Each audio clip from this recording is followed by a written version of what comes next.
But old Bedleg here has been caught out telling people he wants to steal Labor Party policy, which is a really good look, really good look. So basically what Bedleg is saying is that you might as well vote Labor because they've got the ideas. Back here, a leaked recording has revealed some National MPs are keen to pinch a Labor Party plan to improve the financial conditions for retirement village residents. And they're worried they'll lose the votes of senior citizens at the next election if they don't do it soon. Here's senior political reporter Benedict Collins with this exclusive report. When Kiwis move into a retirement village, they pay a lot for the right to live there. But when they leave that home, it can take an age for them or their families to get that money back from the village. We have examples that residents haven't been paid out for up to 2 years, 27 months in actual fact, just quite recently. Wow, that's shocking. I went through this in 2023 when Dad passed, and we probably, so what happens, I'm sure many of you know, but if you don't know, is a retiree will buy an apartment, and what happens when they pass, when they die, is that apartment then gets sold to the next person, and the original people get their money out. And there's a new system where my parents did it. It was like it was bought for whatever it was, 700K or I don't know how much it was. And when Mum and Dad passed away, the contract said that the family got like 60% of the money back or something. Whereas the system now is you buy it, and this has been a change in legislation, I think, or certainly in the practice. You buy the apartment, let's say for $1 million if it's in Auckland or whatever, and you die 5 years later, and you get 70% of the money back, and you get half of what it's then sold for.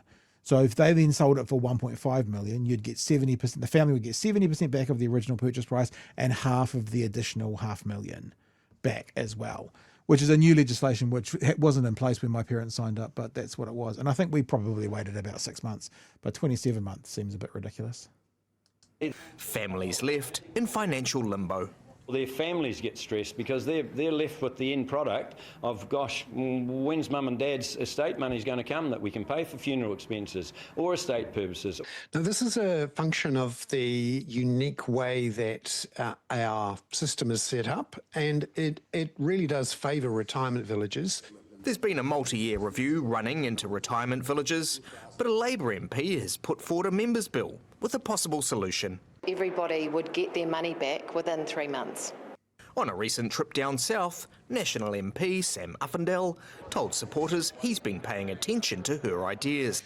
I'd like to know more about it. Maybe we'll get Ingrid on. Because if the way that the next family normally gets the money is the apartment's sold. So what happens if the apartment's not sold? How does the family get the money back? The home then has to have a bank of money on the side to pay them out. It would be interesting just to see the logistics of how that would work. So we got our money back when my parents' apartment was sold to the next people. So if that transaction hadn't happened, then we wouldn't have seen it until it did happen. One News has obtained a leaked recording. Ingrid Leary has quite cunningly put forward a members' bill which would address some of this, and she's savvy enough to have garnered up a lot of attention around retirement villages. He went on to talk about how the government needs to respond. We need to arrest or take the key parts out of that are workable and make sure we build that into something, but importantly it needs to go through the House before the end of this term. Because if it hasn't, we're going to have a whole bunch of disgruntled people in retirement villages who all vote and all talk to each other about it, who will go, oh, National hasn't actually delivered and Labor was going to do this. Ingrid Leary's just chuffed. Well, it's great to hear that National Party MPs are supporting my bill. That's the right thing to do, but they should be supporting it because it's the right thing to do, not just because it's politically expedient. We asked the MP about his comments today. I go around to a lot of the retirement villages in Tauranga, and I know Tom does in the Bay of Plenty, and you hear a lot of the concern from those residents there. We're open to all good ideas out there, and New Zealanders would expect nothing less.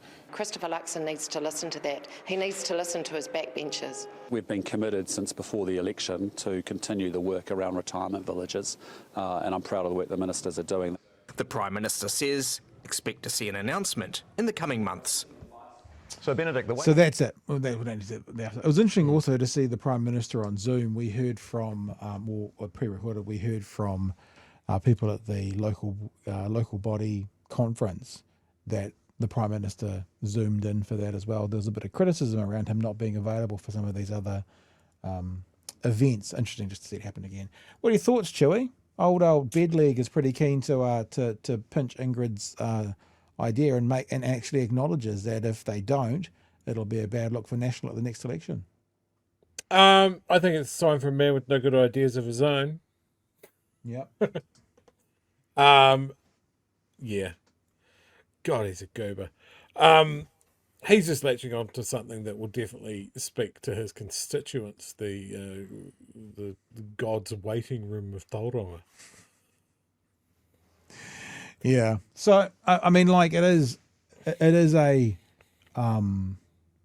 it's a good sign when your opposition wants to steal your ideas. I just hope that, for example, Labour gets the hint and pinches some stuff off the Greens when it comes to tax ideas, and maybe they can all just be a bit more incestuous with good ideas. I mean, we've said this about this government. I don't think it's funny, eh? I mean, you could tell me if you disagree with the statement, Chewie. I want this government to be successful. The reason I want them to be successful is I don't want us to go backwards, vulnerable people in the country, any of those things. So I want the government running the country to have the best ideas, no matter where they come from. So if a government took an idea off someone else and then ran with it, and it was a good idea, cool. But the problem is these guys are bereft of good ideas, and They always have been. They don't have it. Well, we've said this for 2 years. The left make policy and the right respond to policy. And there's a black and white example, not just responding to policy, but responding to the idea of policy and trying making it their own. That's actually the dictionary definition of the right responding to policy. You've just seen it and heard it with your own eyes. Heard it with your eyes? You know what I mean?